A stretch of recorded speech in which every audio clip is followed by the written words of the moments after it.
Last night our theme was attention and awareness, and the gist of it was awareness in the first place is not a thought. Awareness is something where thought in its entirety is noticed, is exposed. The network of thoughts stands revealed in the light of awareness. Strangely, however, people, which means all of us, are not aware of the entirety of our thinking. In our thinking, a division takes place. And one of the most important and really the most troublesome division is the sense of I. Thoughts construct this sense of I, which you and I perceive, you and I experience, in the form of various conclusions about our worth, our value. These self-judgments are bundles of thoughts. And when I say we operate in thoughts, the classical Vedanta has always said it in the language of we identify with this particular fragment of thoughts and say, this is me. And then as that me or as that particular identity, we have an outlook towards life. Who is me really? Who am I actually? Am I what the bundle of thoughts at that point of time is presenting me as? Or am I something different? Has been a question in the Vedanta, in all these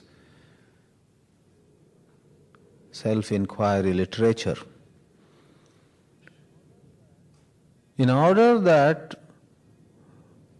we come out of this self-imposed limitation,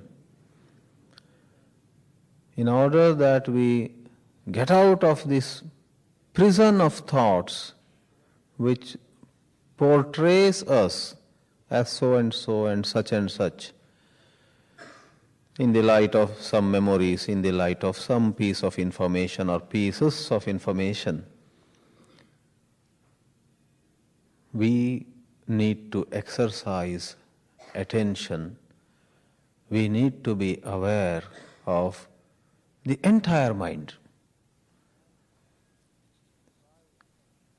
If I walk up and come to the middle of this hall and then see the other half of the hall and don't see the half of the hall which is behind me, and I turn around and I see, let us say, this side, this half of the hall, but miss out that half. There is a fragmentation. In contrast, if I am aware of the whole hall, I understand the full expanse of the hall. It's a different situation. Analogies may not go very far, but let me just reiterate the main point. There is certainly being aware of the whole of our mind And that is the meaning of awareness and attention. And in that awareness, a whole lot of supporting thoughts, justifying thoughts, whole lot of background values, whole lot of factors that generally lie behind our joy and sorrow, our fear and insecurity get exposed. And these hidden factors being exposed makes all the difference. That is when, in that very getting exposed, transformation, a deep transformation takes place. For what we thought was necessary now becomes evidently unnecessary, and what we, let us say, were not sensitive to and therefore ignored becomes evident. Tomorrow we shall be talking of forgiveness and compassion, and I can tell you in advance that true forgiveness and true compassion will be possible only when a certain sensitivity is awakened in us. Unless we awaken the hidden sensitivity and thereby see the pain of another person, understand the limitation of another person, we cannot forgive, we cannot be compassionate. So this very comprehensive, all-inclusive awareness, in which on one hand false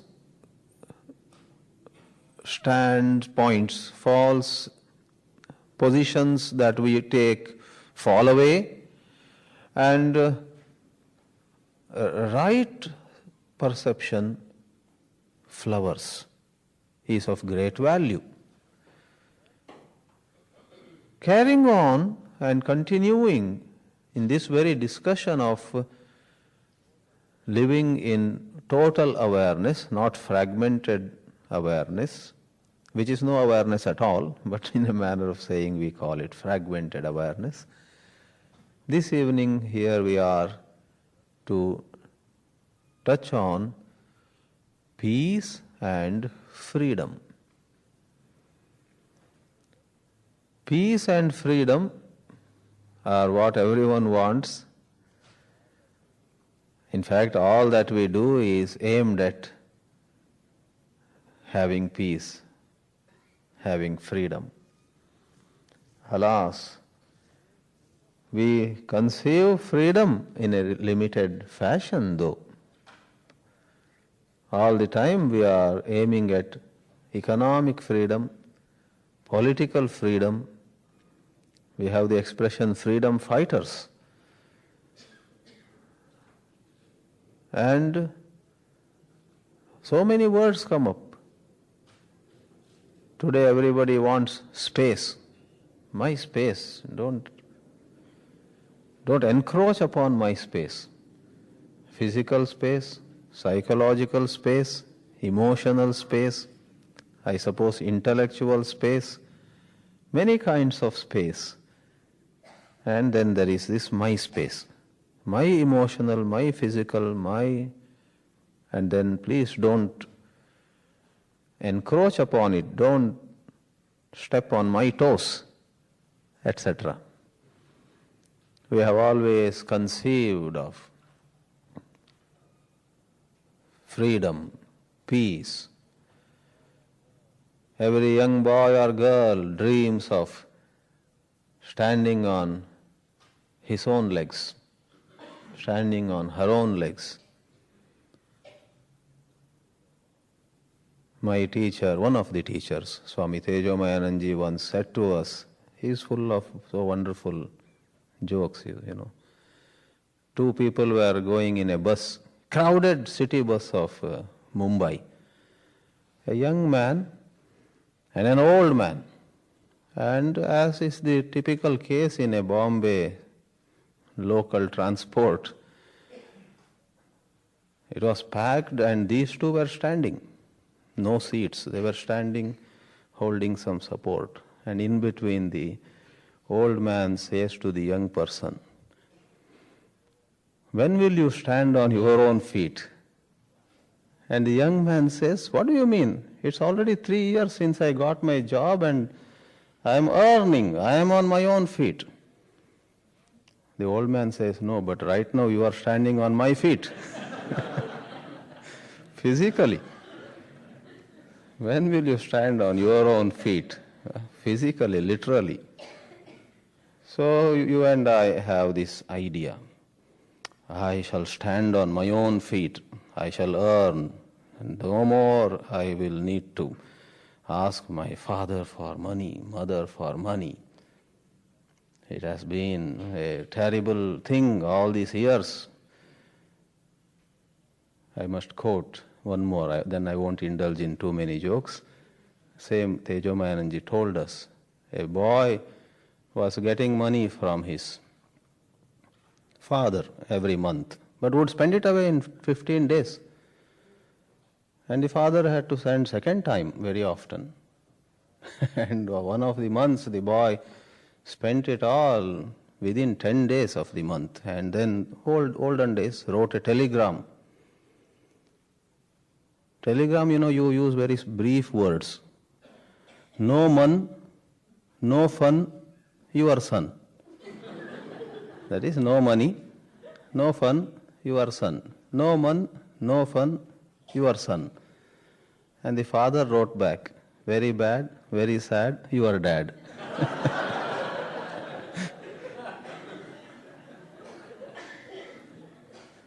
So,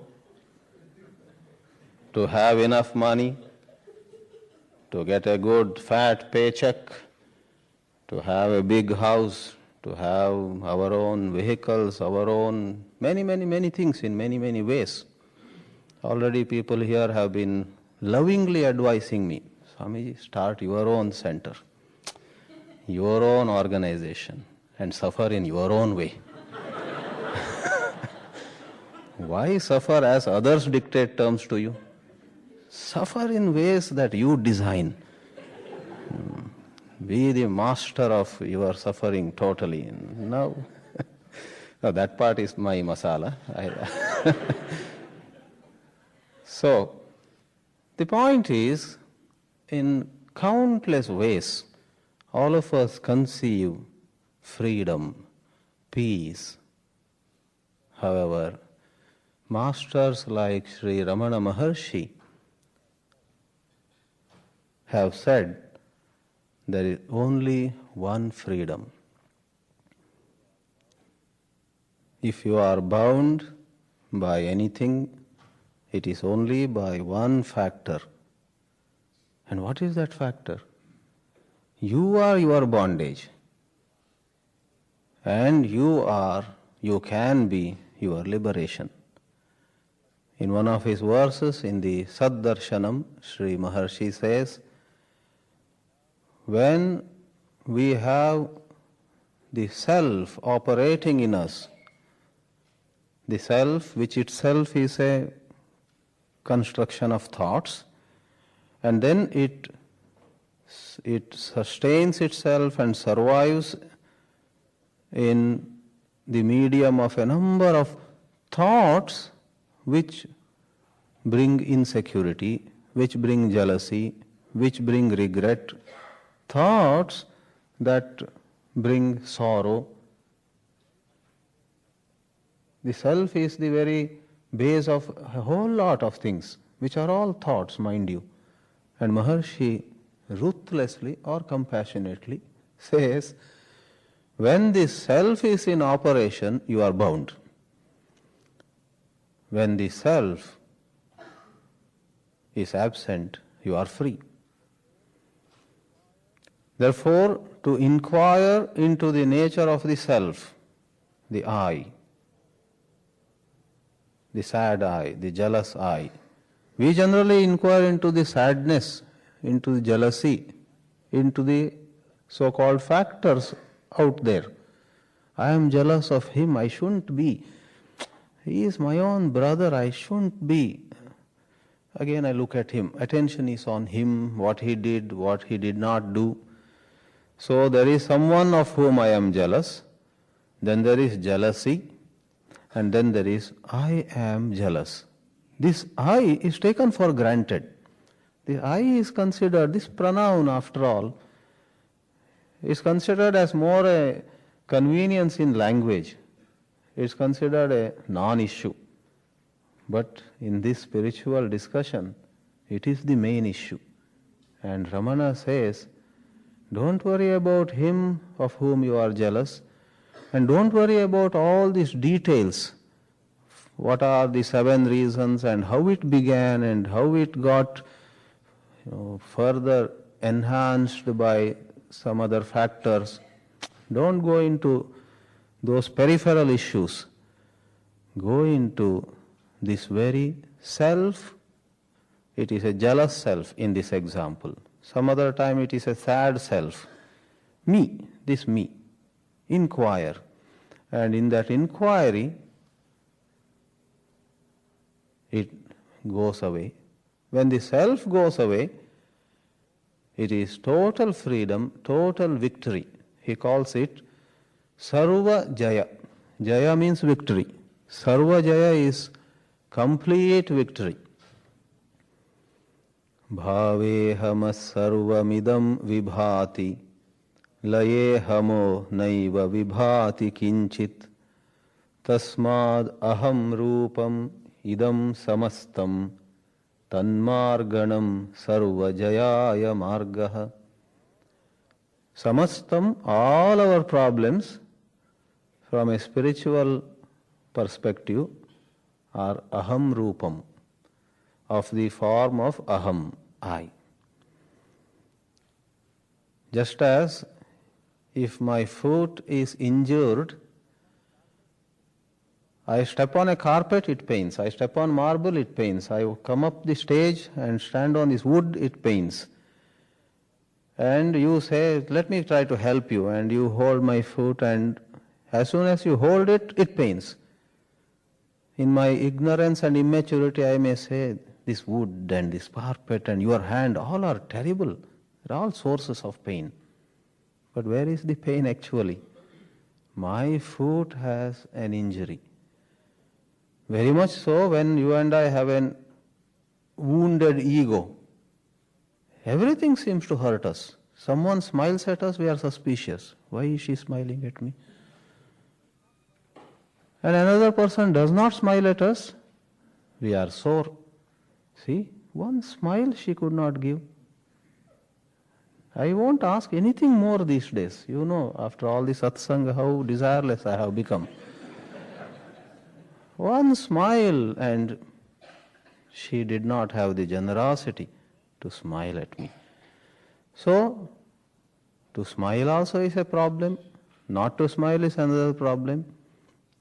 Many times when we have strained relationships, we realize to talk is also a problem. To not to talk. I don't know what to do. In this way we get, all of us get frustrated, very desperate. Terrible misunderstanding between A and B. So, here is the wounded self, the hurt self, the disturbed self, and the self in all of us is like that only. Maharshi Ramana would say the self has to be having wound and hurt and pride, and if these are not there, then there is no self. But can we truly be free of the self?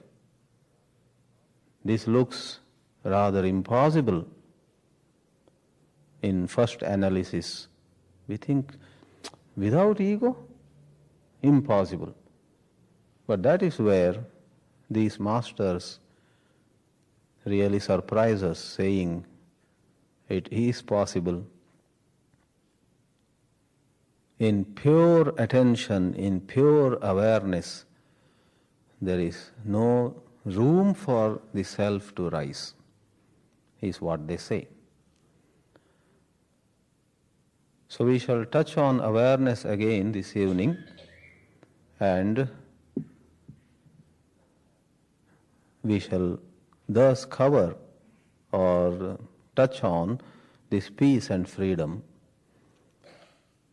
For peace and freedom is truly accomplished when this inner enemy of ours, the thought-created fear, thought-created insecurity, inferiority, etc., is undone.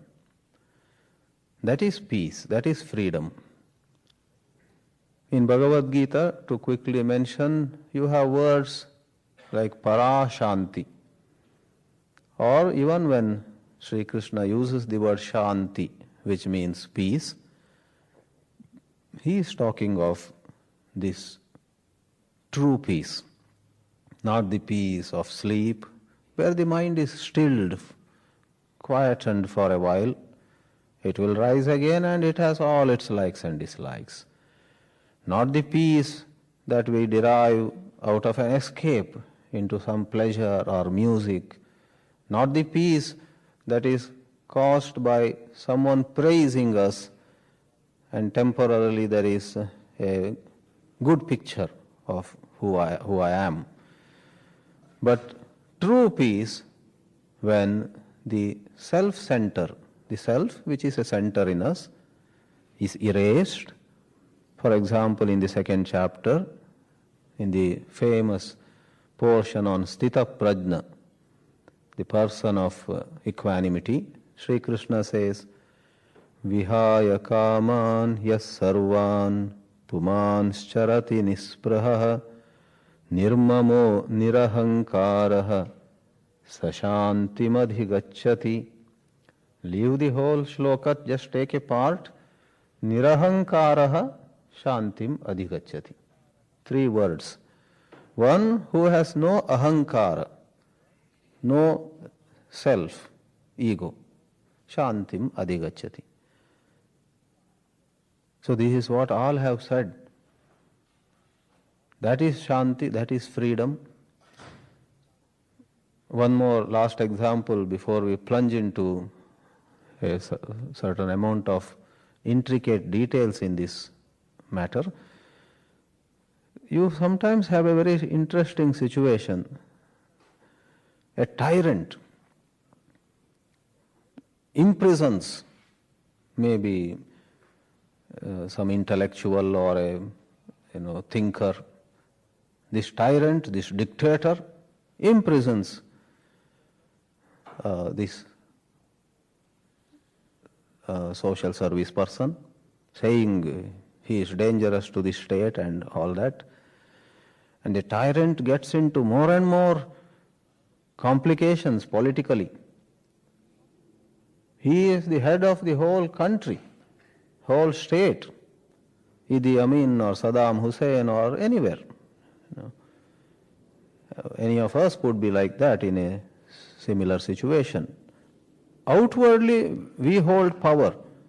We have imprisoned someone, and we have the power to deny even food or air to that person. He is imprisoned, I am free, but psychologically we find I am imprisoned. I cannot sleep. I am riding on a tiger. I am always afraid. What next? And all that. And this man in the prison is composing poems. We have numerous examples. Vinoba wrote or gave wonderful talks on Gita. It's an all-time classic on Bhagavad Gita, Vinoba's talks on Gita. And he delivered every Sunday during his imprisonment. The British had imprisoned him. He conducted satsangs every day and was enjoying. And a lot of others also were having a good time. Wonderful discourses on a spiritual classic by Vinoba Bhave. And probably that particular officer, British or Indian, whoever, had put him behind the bars, was not so free or so inspired as Vinoba was. So, we are thus examining the psychological realm, which is what actually matters. The physical realm has a certain place, we don't deny, but what truly matters is the psychological realm. Within us, do we feel free? Or within us, do we feel always afraid? I cannot be myself with him, with her, with them. Always hiding something, guarding something, keeping several layers, several files, several accounts, lacking transparency, which is also easy to talk about, but a very involved topic it is. What is the true nature of transparency? So, in this psychological realm, let us examine how freedom and peace can be discovered in awareness. What happens moment to moment in our mind as we meet with situations? Somebody insults me, that is a stimulus. If I am fully aware, then I listen to these words, I see what they mean, and I then have to decide what to say, what to do. I have to. There is no question of, no, just be aware. You don't stand like a furniture or like a vegetable. God forbid, suppose there is earthquake at this moment. Do you think that all of us have to watch? Let us things falling down and our own. That is not watching. I hope no one has misunderstood awareness in that sense.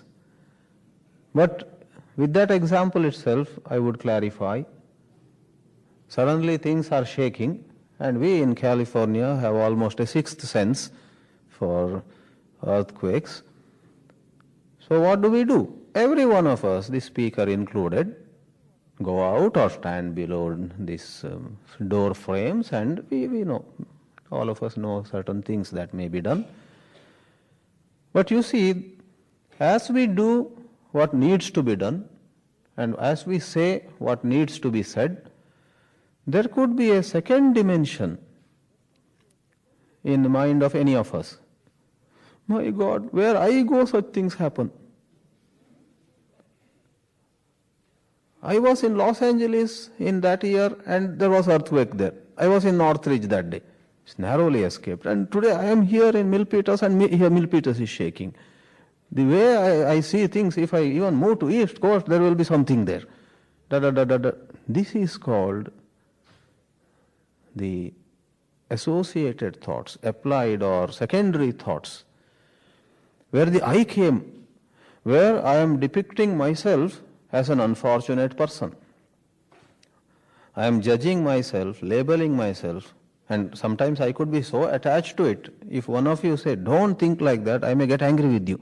How dare you say, I am not unfortunate? So I have sadness that I am unfortunate, which is my judgment. Then I have anger with you.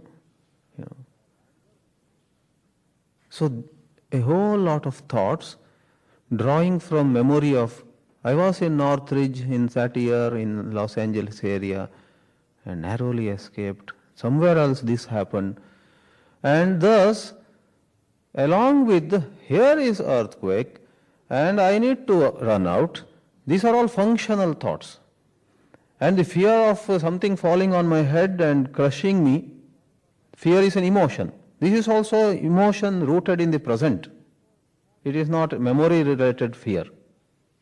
I am rushing behind three of you, and there some pieces are falling down, and one fellow had something fall on his shoulder, and he fell down. I saw it. And I am mortally afraid that I may also be crushed by something coming down. This is not rooted in memory, this fear. But suppose I have a thought that in all earlier situations, many terrible things had happened. Even when I went to buy a cinema ticket, when my turn came to the counter, they said house full. It looks like now 7 of us are rushing and the 6 will go out, but when I go there, it will hit. This is rooted in memory. They are fortunate, I am unfortunate, they are likely to get free, I am not likely. See, this division of they and I is utterly unwarranted if you think about it. In bright awareness, in bright alertness, there will be no room for the construction of this unfortunate I or fortunate I, the good I, the bad I. There is no I. In fact, though I am running, my thoughts do not build an I. Just like my favorite example, I won't lift the glass of water once more. As I drink water, I am drinking water, there is functionality, there is action, there is tasting. If the water is sweet or sour, I know also. But there is no thought of who I am in qualification, age or name, etc. Because it's not warranted. The glass of water doesn't ask me, tell thou, who art thou? It does not ask. No one is asking, I drink water. In the same way, I could rush out of this hall. In that way, can you manage insult? When someone insults you, be aware of the insulting words. And if by sheer momentum or habit, some thoughts come, this is the 7th time he is doing this to me. Be aware of it, but don't feed it. If you are aware, if you are alert, you will not feed actually. The don't is a usual language, but the expression closer to truth is that if you are intensely aware, you will not feed that thought. And that thought which rose, drawing from memory, yesterday also she insulted me and now again, that will subside. Because I am not here to build a file. Here she is or he is insulting me and I notice it. And do you know, in the very first analysis of this whole thing, the moment there are no unnecessary thoughts, a whole lot of mechanical eruption or rising of thoughts does not take place, there is a lot of energy saved, lot of space created, lot of flexibility becomes available to me. And in that space, in that flexibility, in that room, I can handle this insult in some ingenious way. I can say thank you, not conforming to some example of somebody thanking someone who insulted. That is different. Out of the space you discover, out of the inner space, you feel light. When you feel light, you have a lot of options. When you feel heavy and pulled down, you cannot have many options, physically also. If I am stuck to this chair, then I cannot move. Whereas, otherwise, I can move the hands, do many things. So, mentally also, I have a lot of options. As I live in this awareness, see the beauty of meeting with an event in full awareness of the present, not to be carried away by memory, not to project that very memory into future. As I live in attention, in awareness, in the present moment, which is not a decision, which is not a sankalpa, which is not my resolve, but which is a way of natural being. I stay in a certain simplicity. It's very different from resolving, I shall stay in present. Then the thought has come. Can you be aware without deciding to be aware? Can you drink a glass of water without having to say 3 times, I shall drink, and I shall definitely drink? Then you drink. Are those 3 sentences necessary? Suppose I ask you, there is a glass of water. Can you take this water? Oh yes, Swamiji, and you drink. You don't go about, in a very orchestrated manner. Of course, you may say there will be a slight thought, a choosing, a deciding may be there. Okay, that slight one is fine. For example sake, it may be a limitation of the example. But in meeting with praise and meeting with insult, I would maintain, please do ask questions if you disagree with it later, I would maintain that in meeting with situations, in awareness, you don't have to decide to be aware. You can be aware, you are aware, and that's your nature. Now see, in the awareness, memories are not encouraged, space is generated, and the immediate benefit, we are all very interested in it. Oh, I can handle the insult better. That's wonderful. I got a upaya now, a method and so on. But more than just the immediate benefit, there comes about an inner change.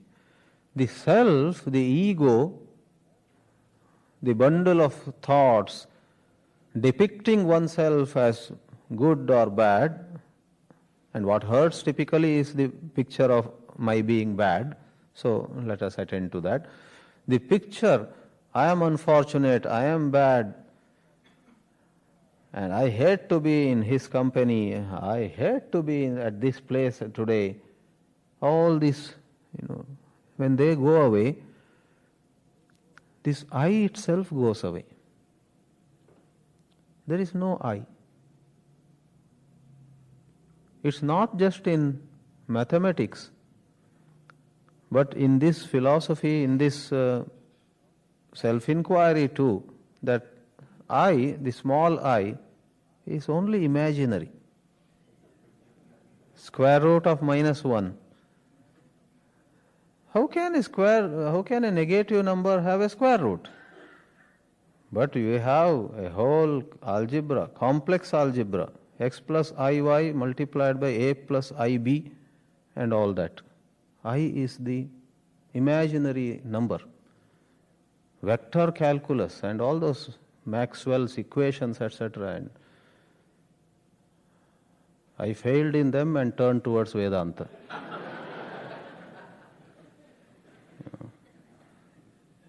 Solid state physics and this electromagnetics, these 2 subjects I failed in first semester MTech. Professor Achyutan was there, who told me in the corridor, Mr. Tharanath, that was my name that time, with your BE, you can get a good job. Oh, what a terrible, my I built of thoughts. My real I didn't suffer, but the I built of thoughts shrank. It really became vikrita. And of course I somehow went on to complete it, partly because I was always, that time I felt guilty, and it may be of interest if I say a few more words about this. I felt miserable, I felt very sad, ashamed, all that, but somehow I made up and passed, and finally I got some little medal also. That's many of us, in many such situations, feel low, miserable. This self-judgment is questionable. When I look back now, I find that there was nothing wrong with me, even in failing in those 2 subjects. Basically, I was a person in that class of number of students who had lot of interest in literature, general knowledge, and I used to spend a lot of time in reading this magazine, and I was attending Vedanta classes in Madras city and so many things. So number of hours I was putting into academic was rather less. But whatever, that I'm illustrating more than my autobiography, thought, what thought does, the fragmented thought. I have a concept that like all, I should also pass in all subjects. Like all, I should get a CPA, etc. of certain value. And the thought, the mind shuts other things. It doesn't notice. They don't study Vedanta. They are not into detailed study of various other literature, music, etc. And I have spent hours and hours. A friend of mine and I used to stand in the corridor of our hostel, in that school. And all used to make fun of us. We used to talk on Maharshi Mahesh Yogi, Swami Chinmayananda, this and that. That's when I was introduced.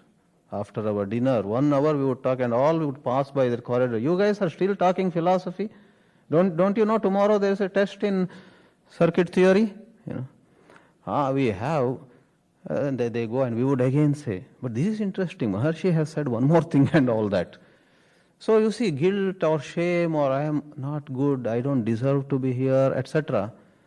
are creation of thought when that thought is limited. In full awareness of our life, of our thoughts, we realize, yes, I should pass, I will try, but there will be no negative energy. I'm sure it applies to all our situations. Every one of us, really speaking, is okay. Here we are some 250 people. I can tell you, everyone is fine now.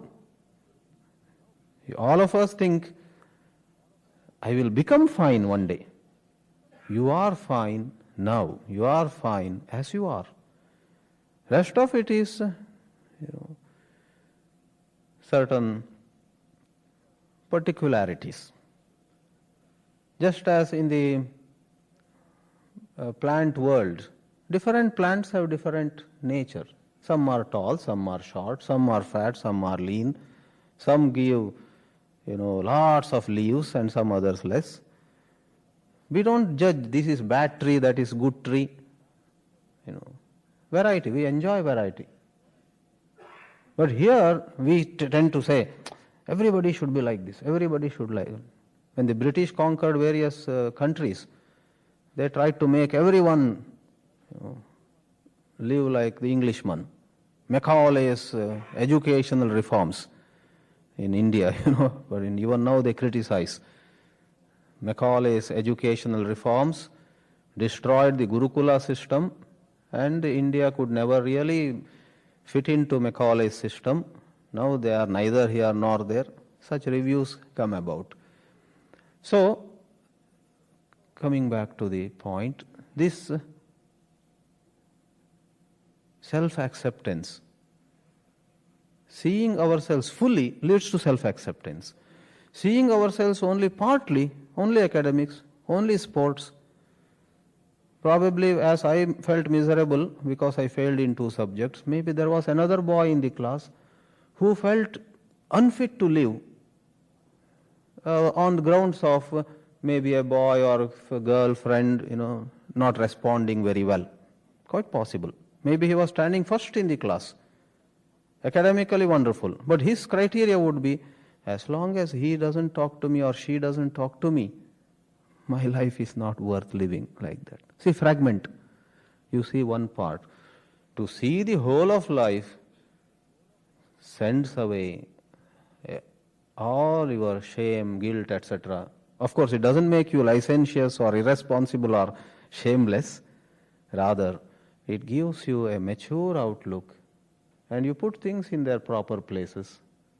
And without negative energy, you get going.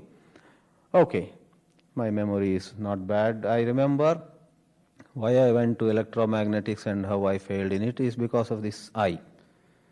So I, in vector calculus, etc., x plus iy. in mathematics, many of you know. Imaginary axis, they call it. Real axis, then imaginary axis, right? That was an analogy. Come back to the eye of life, not vector calculus. Imaginary eye, this self is imaginary only. I would once more say, in pure attention, pure awareness, the I goes away. And that is total freedom. You and I listen to this, it looks like very interesting statement.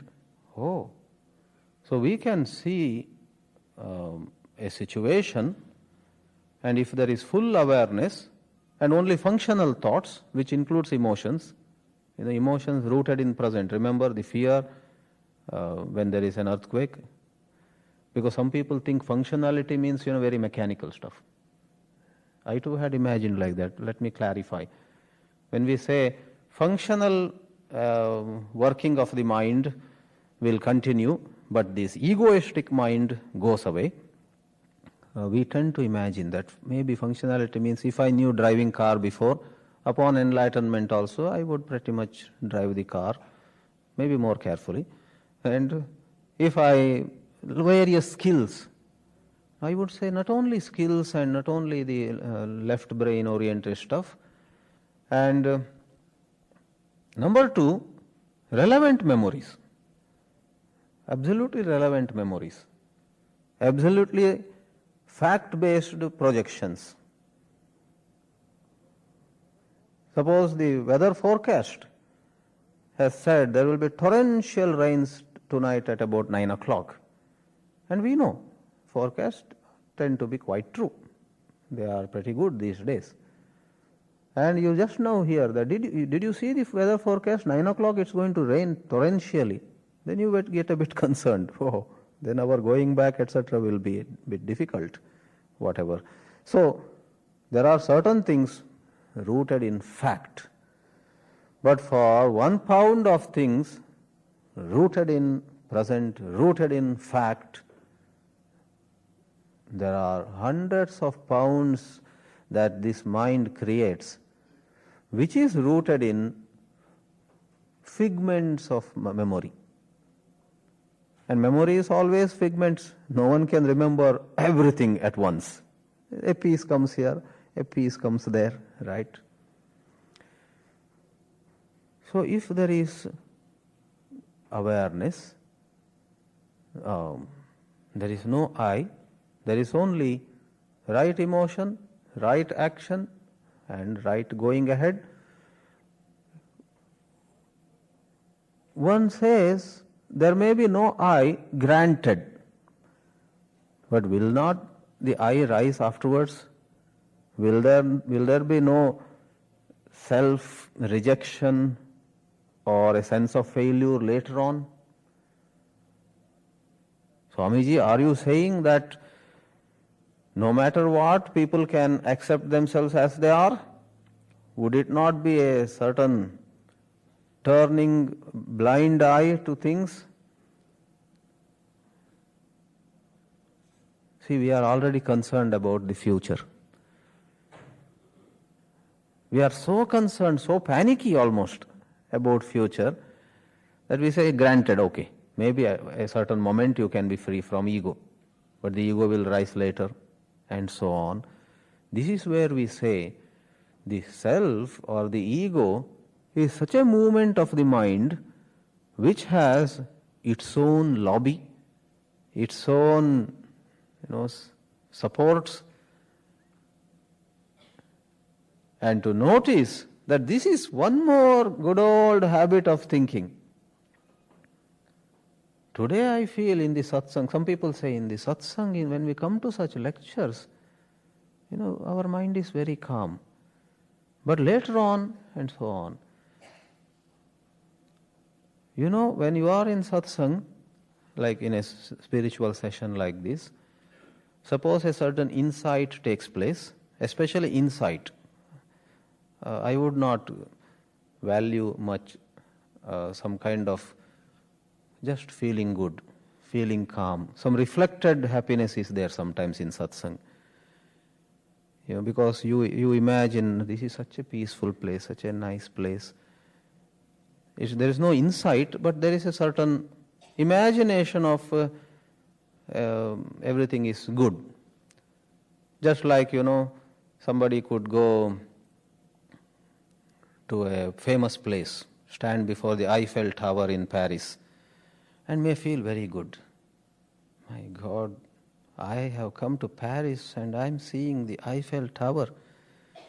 Years ago, I was complaining to my parents, when would I move out of my village? You never took me out of my village. I want to see the district headquarters. For that I had cried as a high school girl. But now as a middle-aged lady, not just district headquarters or capital of my home state, I am before Eiffel Tower. So it's a feel-good, it becomes a feel-good factor. You may not be enjoying the glory and the beauty of the Eiffel at that moment. There is a general feel-good. So in satsang also sometimes you feel good. अरे क्या बात है, America में आके गीता सुन रहे हैं, उपनिषद सुन रहे हैं, इससे बढ़कर क्या है? What is greater than listening to the spiritual classic all the way away in USA, 10,000 miles away from my home? Tonight I'll call my mother and say, माँ मालूम है कहाँ गया था मैं? You know where I went? That way, suppose you feel good in satsang and whole 1.5 hours you are feeling very good and neither from the lecture you understood anything, nor out of a certain direct observation you understood anything, but there was a tremendous feeling good about this whole thing. Added to it, if you find that the speaker is from your state or your, and you nudge the next person and say, he and I went to the same college. Suppose all of us do it, why not? But to be aware of it makes a difference. To be aware of it.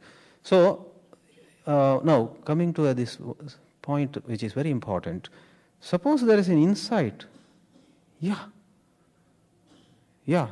This I, to think I am low or I am high, this is only a mechanical activity of the mind. So true. Suppose you see.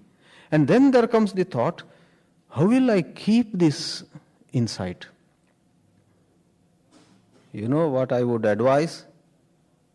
Look at that thought, stare at that thought sternly. Don't answer that thought. Because that thought, how will I sustain? If you honor that thought, if you give validity to that thought, then you are trapped. You stare at it and look at it as another mechanical event. That thought, how will I sustain this freedom tomorrow, is rooted in the same ailment as would arouse the ego itself.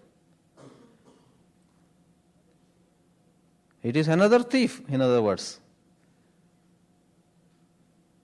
In other words, again, all we need to do is handle the present moment as though that is the only moment.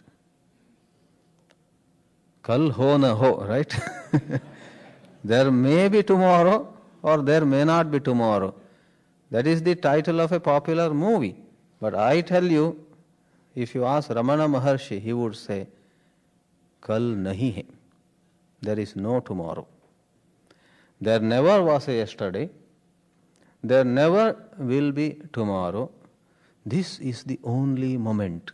And this is not poetry. This tomorrow, this yesterday, etc., in the light of true knowledge, is all part of a fiction. It's like the background and the foreground, etc., of a video game. When you are playing a video game, it is all real. Somebody is coming from the background and there is enemy and there is your side man and then you have to press something. All those Sega or what is that now? Nintendo and all those children play. So you give reality, right? But suddenly you say, this whole thing is a game. There is no foreground, there is no background. It is a screen, flat screen. In the flat screen there is the appearance of past and future, foreground and background, in pretty much the same way. Tomorrow and yesterday are given a certain validity, and it is possible for you to be above this. An enlightened soul plays by this pretty much the same rules of the game as you and I do, but yet knows clearly. On one hand, there is no future, there is no past. Present alone is true. And like the other side of the same coin, without having to really derive something more or prove something more, like in mathematics you have, if you know the theorem, the corollaries become, corollaries are already proved. You may have to discover it. Corollary. Theorem is first understood, and then you say, if this is so, then this too has to be so, this too has to be so, this also has to be so. These A, B, C are corollaries, and this equation 1 is the theorem we have discovered. In the same way, awareness is the only true theorem in life. Past and future are false is a corollary. Corollary 1. The self is false is corollary 2. And hurt is false, pride is false, are all corollaries. And to see that the self is false is living in total peace, total freedom. You then don't bind yourself. Situations will happen, maybe according to a predetermined pattern or by prarabdha, as the word goes, whatever it is. Even Christ was crucified. Ramakrishna and Ramana had cancer. Krishnamurti too had pancreatic cancer and suffered quite a bit before breathing his last. Not far from here in Ojai, he died after going through quite some pain. There is pain, there is the experience of pain, but for 1 pound of pain, you and I generate hundreds of pounds of the psychological suffering. I wish this had come to me 10 years later. Bhagavan, could you not send this to me 10 years later? Thinking, thought. And comparing with someone. A number of forms of thought created suffering. Pain comes, pain goes. Whereas we sustain suffering through thought, and central to this whole movement of varieties of thoughts is the self. Just as if I have a marker pen, I can write all sorts of things on the whiteboard. Good things, bad things, poems, prose and everything. And you come and take away my marker pen itself. Then nothing can be written. In the same way, bhave ahamaha sarvam vibhati. When there is the self, there is winning and there is losing. There is moral eminence and there is moral degradation. There is success, there is failure.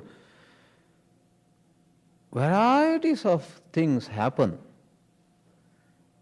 When there is no self, no marker pen, the whiteboard, if it is fresh, clean, remains clean.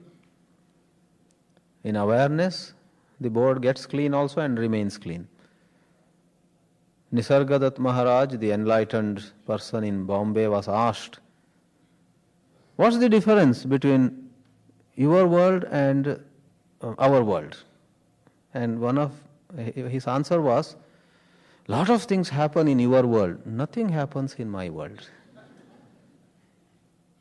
आपकी दुनिया में कुछ कुछ होता है मेरी दुनिया में कुछ नहीं होता है. He has answered in many ways. See, words have limitations. Another place he would have said, your world, nothing happens. In my world, a lot of things happen. Then the reference could be, he has said such things too. And in our Upanishads also, sometimes you get contradictory statements. Nisargadatta perhaps said the second one also. Your world, nothing happens. My world, a lot of things happen. Then the meaning is, there is so much of freedom, there is so much of divine experience. And in the egoistic world, there is so much of constraint, so much of lack of freedom.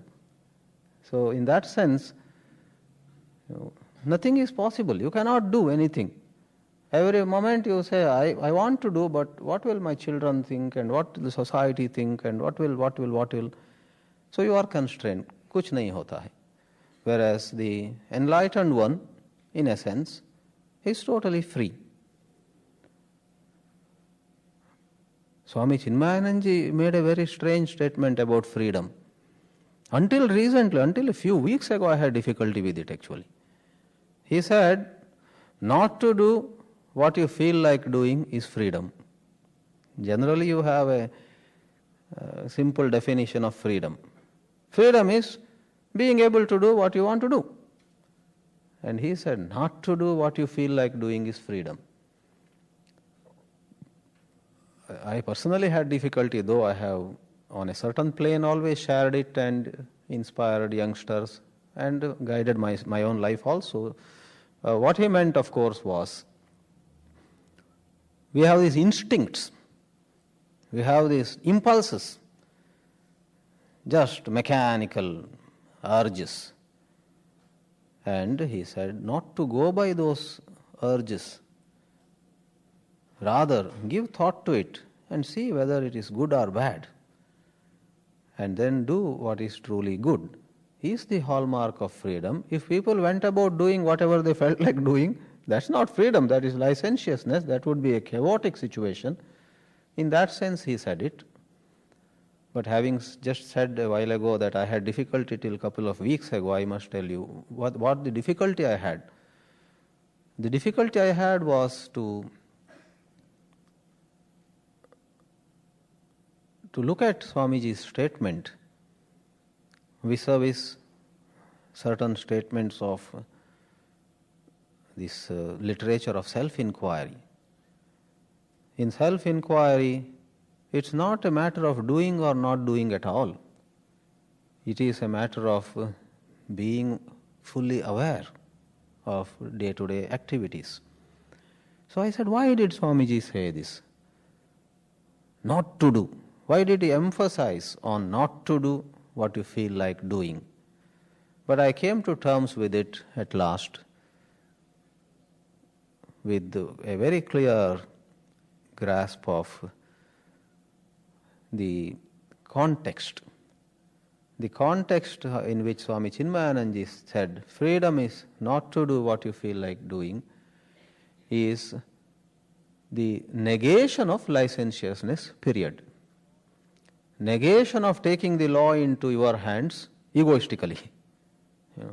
I will set it all right. I will leave it to me. We go about, in an egoistic manner. He just negated it.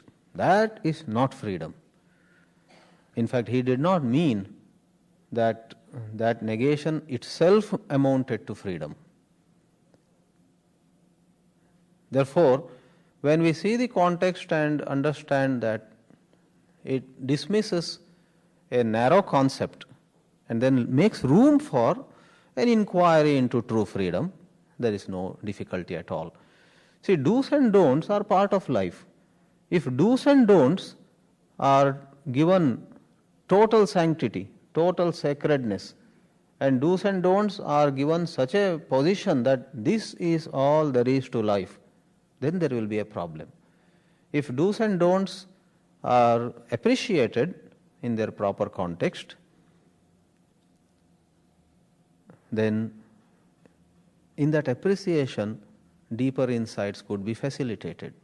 In other words, it was like how karma kandis, said karma alone, action alone is everything in life. And someone like Adi Shankara showed that there was something beyond karma. But within the context of karma activity, necessarily there will be do's and don'ts. So, we have covered, in fact, the primary ground, and let me summarily touch upon it now before going for some questions and answers. Inner freedom is a matter of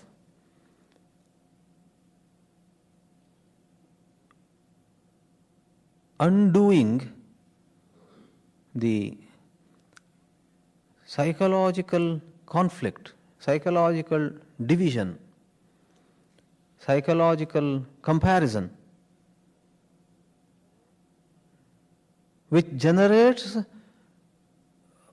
a disharmony in us. In coming to an integration, psychological integration, one experiences freedom. Think of the tyrant who, let us say, imprisoned a pious man. I gave the example. The pious man is in the prison also at peace. Though he knows and he wishes to be free, but it doesn't rub on him all day and night. He very much wishes to be free. There is no denying of it. We don't say that the pious man in the prison cell is dancing in such joy and says to the dictator also, oh, don't release, this is so good here and all that. No, he would very much want to come out. But his mind has that purity, that simplicity, that he gets going with a composition of a poem or Vinoba Bhave while giving a Gita discourse on Sunday morning to fellow prisoners, is completely free from the thought that he is in prison. Right? I used unintentionally the right word, thought. See, it is one thing to be in prison, but another to have the thought, I am in prison. Vinoba, you can imagine, was free from the thought, I am in prison.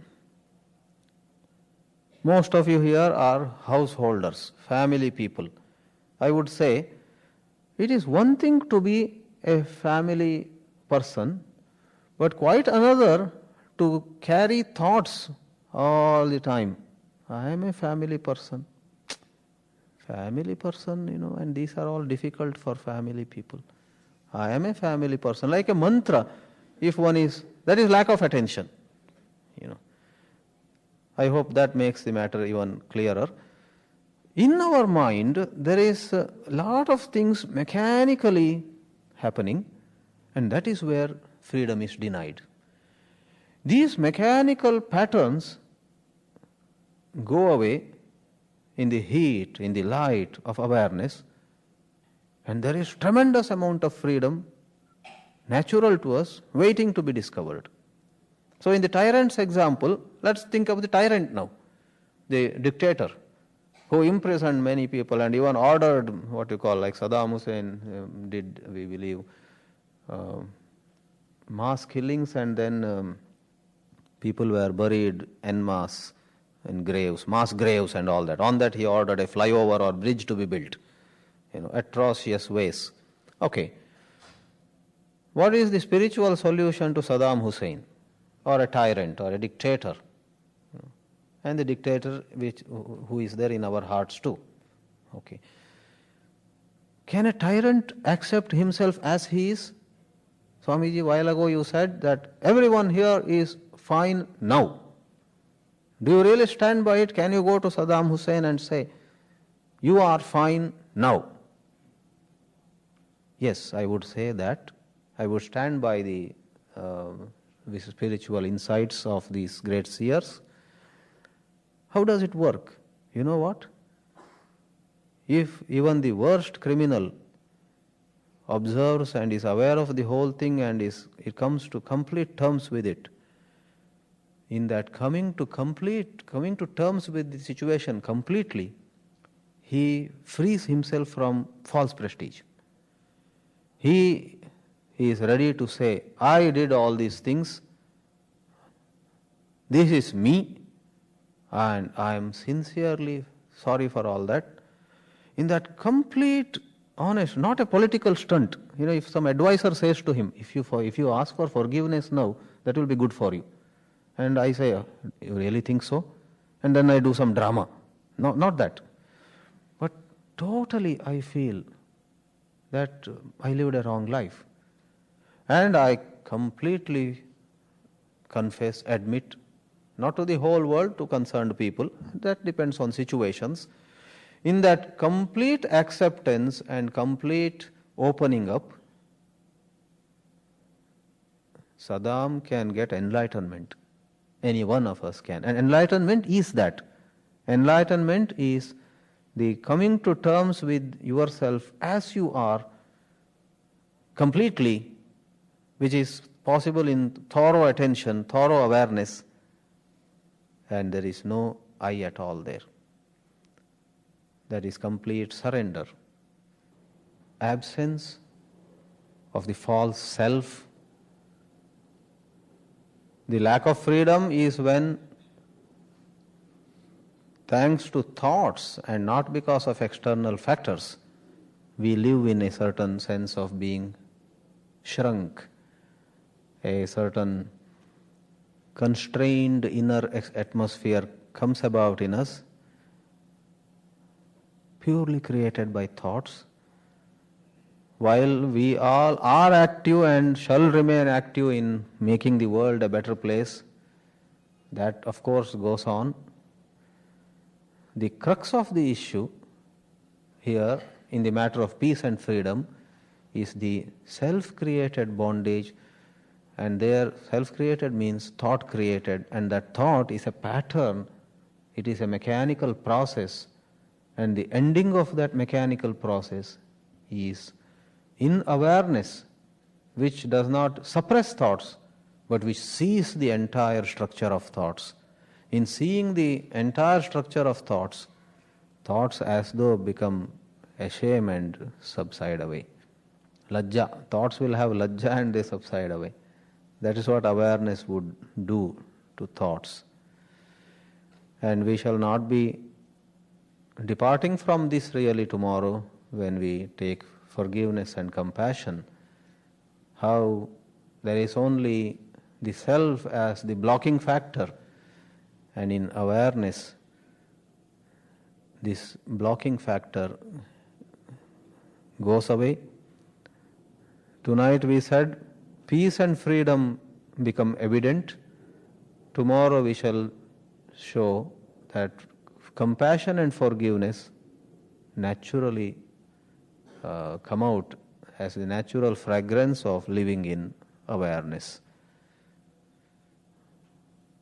Good night. Namaste.